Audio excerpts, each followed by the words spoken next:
feeling like this is the last weekend before pack everything up and see what it looks like in space.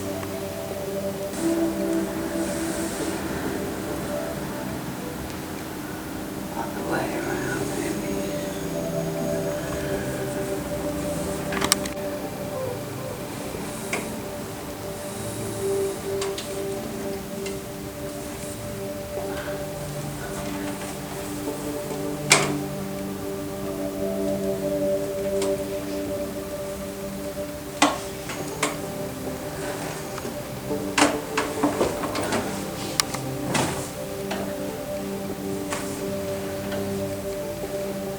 And then I stitched up the back side with the seam pointing towards the back, and then on the other side I reversed it so the seam would continue along the back. I sort of like that crease that it creates through the centre line. Basically just concreting its final form, I think. Needs a steaming. It'll be good when it's done.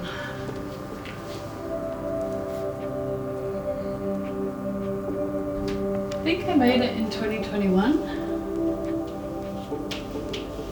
but it's interesting, it still has a strong connection, I think, to what I'm making now, which is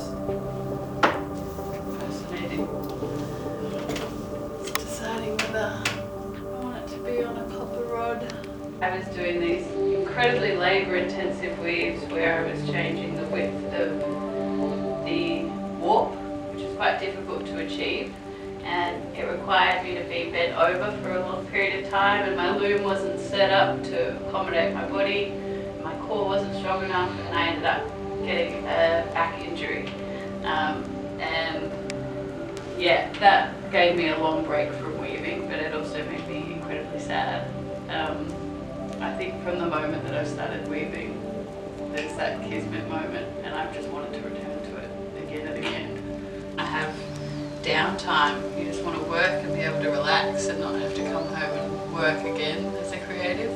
But I think sometimes we forget that that impulse is an impulse, like it's gonna come back, it'll get you again. And sometimes having that break is really beneficial. Probably inspires you once you return back to the work. I mean, the back was a little different. It kind of shook me, so I was only weaving for really small increments after that time, which made it really hard to get into a flow. It took me a long time to get back into making.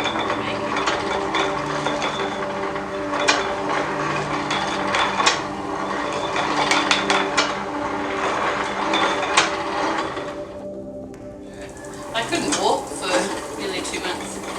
Wow. Yeah, won't work or anything. It was really hard.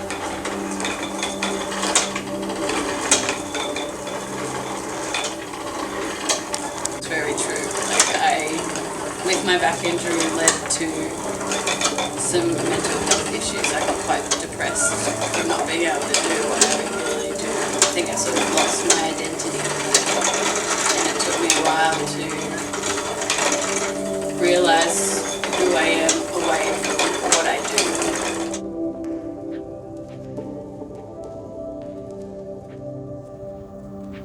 I've also been reading this book this week.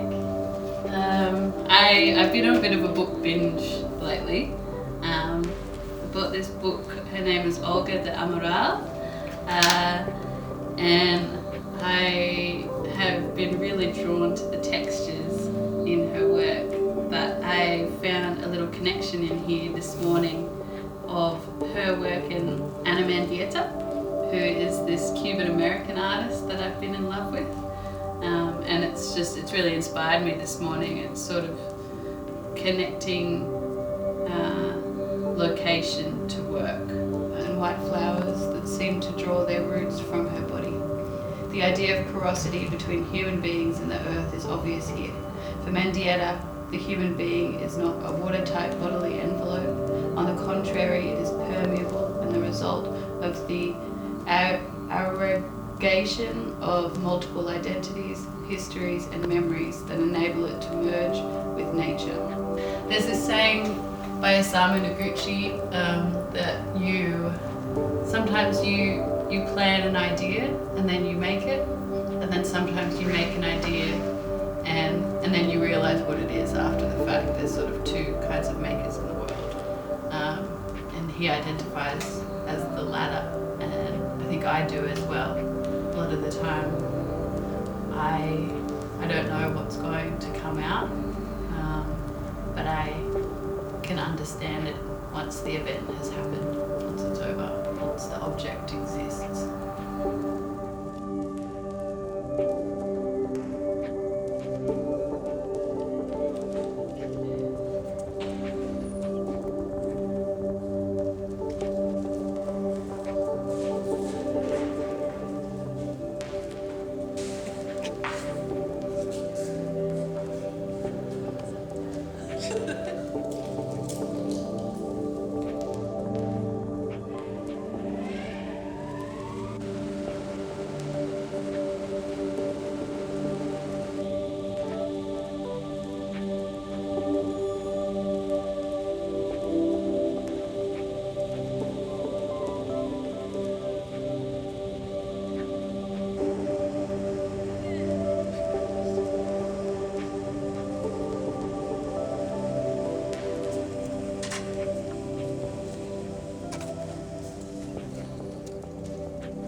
Doesn't look too absurd.